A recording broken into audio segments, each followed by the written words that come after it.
এই মুহূর্তে তাহেরপুরে সভাস্থলের বাইরে চূড়ান্ত বিশৃঙ্খল পরিস্থিতি সামলাতে হিমশিম খেতে হচ্ছে পুলিশকে। ছবিটা দেখুন।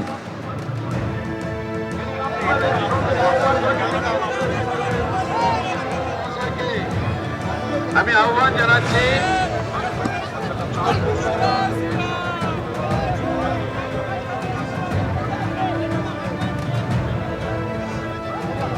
আপনারা জানেন যে প্রধানমন্ত্রী আসবেন এই সকাল থেকে, তার জন্য এমনকি ভোর থেকে চূড়ান্ত উৎসাহ ছিল সাধারণ মানুষের মধ্যে, ভিড় জমিয়েছিলেন প্রচুর মানুষ, কিন্তু একটা সময় পরে একেবারে প্রবেশ নিষেধ করে দেওয়া হয় কারণ স্থান সংকুলান হচ্ছিল না।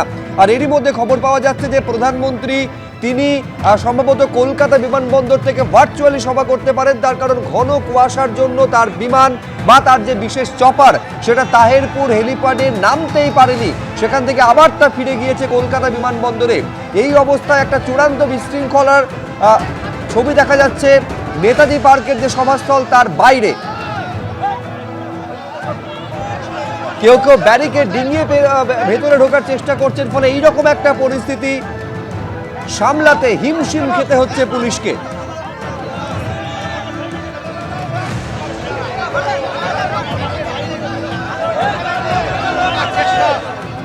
কর্মী সমর্থকেরা তারা ভেতরে ঢোকার চেষ্টা করছেন এবং এই মুহূর্তে विजनरी नेतृत्व की धरती है जिन्होंने दुर्गापुर को बड़े सपनों, बड़े संकल्पों के लिए चुना था। पश्चिम बंगाल ने देश को Can I get an espresso martini, please? Of course, you can.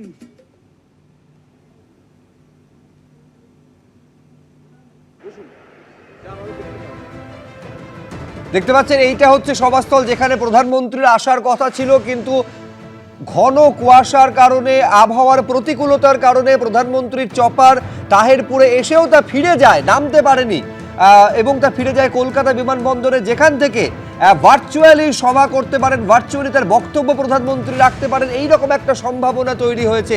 আর তারই মধ্যে দীর্ঘক্ষণ অপেক্ষা করেছিলেন প্রচুর মানুষ, বিজেপি কর্মী সমর্থক তো বটেই, প্রচুর সংখ্যায় সাধারণ মানুষ তারা দীর্ঘ সময় ধরে অপেক্ষা করেছিলেন, কিন্তু একেবারে সভাস্থলের বাইরে। তারই মধ্যে ধৈর্যের বাঁধ ভেঙেছে তাদের, অনেকে তারা ব্যারিকেড টপকে ভেতরে ঢোকার চেষ্টা করছেন। পরিস্থিতি সামাল দিতে হিমশিম খেতে হচ্ছে পুলিশকে।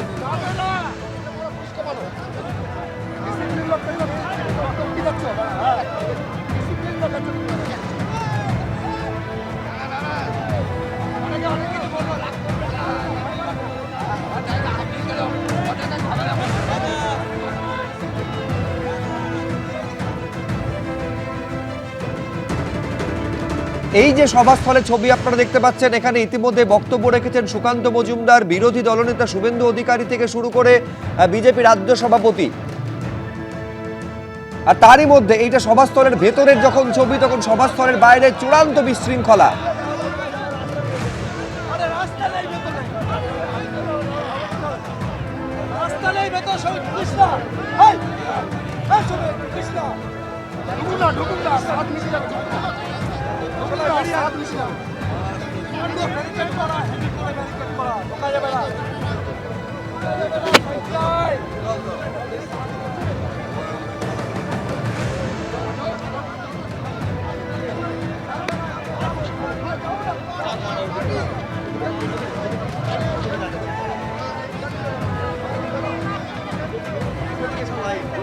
আমি একবার এই মুহূর্তের পরিস্থিতিটা জানবো। শিবাশিস মৌলিক আমাদের প্রতিনিধি রয়েছেন, একেবারে তুলকালাম পরিস্থিতি তৈরি হয়েছে সভাস্থলের বাইরে, কি অবস্থা শিবাশিস?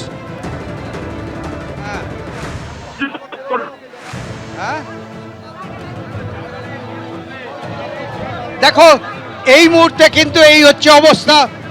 এই গেট দিয়ে কোনো রকমে এই যে ভিভিআইপি গেট সেটাকে আটকে রাখা হয়েছে, গেট ভেঙে ফেলেছে বিজেপির বহু কর্মী সমর্থক, তারা কিন্তু ভেতরে ঢুকতে পারছেন না। ফলে এই মুহূর্তে চূড়ান্ত বিশৃঙ্খলা। আপনারা দেখতে পাচ্ছেন যে এখানে প্রচুর কর্মী সমর্থক তারা এসেছেন এবং তারা ভেতরে ঢুকতে চান। বারবার এই গেট ভাঙা হচ্ছে, ব্যারিকেড ভাঙা হচ্ছে। আমরা প্রধানমন্ত্রী দেখতে চাই, প্রধানমন্ত্রী আমাকে ঢুকতে দেয় না, দেখতে দেয় না।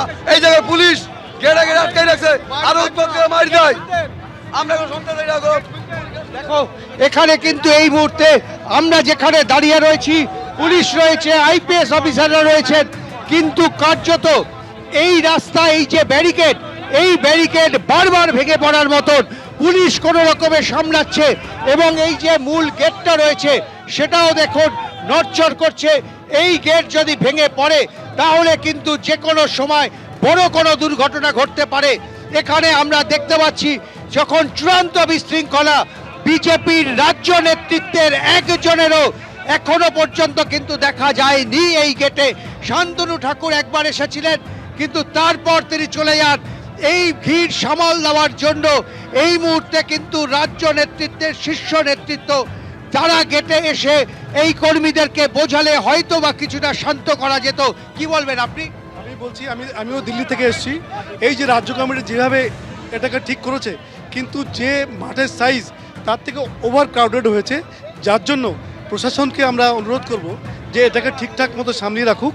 কারণ কি, এই যে ভিড়, সকলেই মোদিকে এবং পরিবর্তন চায়, যে বিজেপি খুব ভালো, কিন্তু এই গেট ভেঙে ফেলছিল, কিন্তু এই জন্য প্রশাসন দেখবে এটা করবে প্রশাসন কি করবে? প্রশাসন তো এখন পাবলিক, এতটা পাবলিকের প্রধানমন্ত্রী সভা আপনি দিল্লি থেকে এসেছেন, এইটুকু জায়গায় করেছেন কেন? প্রশাসন কি করে সামলাবে? এখানে হাজার হাজার মানুষ তারা দেখতে চান।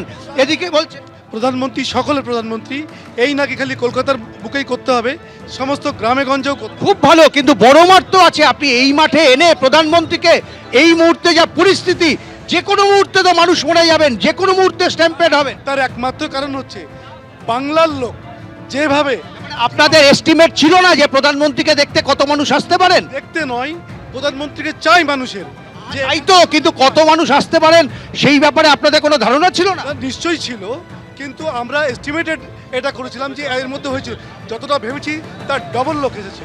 দেখো এই মুহূর্তে কিন্তু চূড়ান্ত অবস্থা, এখানে কাতারে কাতারে বিজেপির কর্মী সমর্থকরা দাঁড়িয়ে রয়েছেন। উনি দাবি করছেন যে তিনি দিল্লি থেকে এসেছেন, কিন্তু প্রশ্ন উঠছে যে কেন এই মাঠে করা হচ্ছে। এবং দেখুন এখনো পর্যন্ত যা অবস্থা, এখানে তিল ধারণের জায়গা নেই। এই মুহূর্তে এই গেট ভেঙে পড়লে, এবং যদি কোনো কর্মী সমর্থক, পুলিশের পক্ষে এই ভিড় সামাল দেওয়া কার্যত অসম্ভব। পুলিশ চেষ্টা করছে, আইপিএস অফিসাররা দাঁড়িয়ে থেকে বোঝানোর চেষ্টা করছেন, কিন্তু বিজেপির কর্মী সমর্থক 1 ঘন্টা ধরে এখানে কিন্তু এই লড়াই চলছে। এই ব্যারিকেড ভাঙা হয়েছে, ব্যারিকেড বারবার ভেঙেছে, বারবার পুলিশ তৈরি করার চেষ্টা করছে। ফলে সব মিলে পরিস্থিতি কিন্তু অত্যন্ত খারাপ।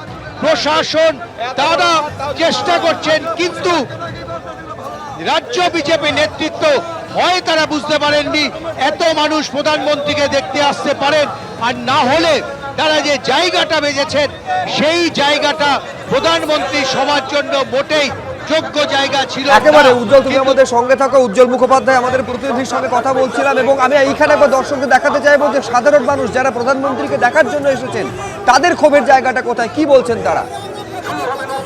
কেন আটকাবেন? এবিপি আনন্দ, এগিয়ে থাকে, এগিয়ে রাখে।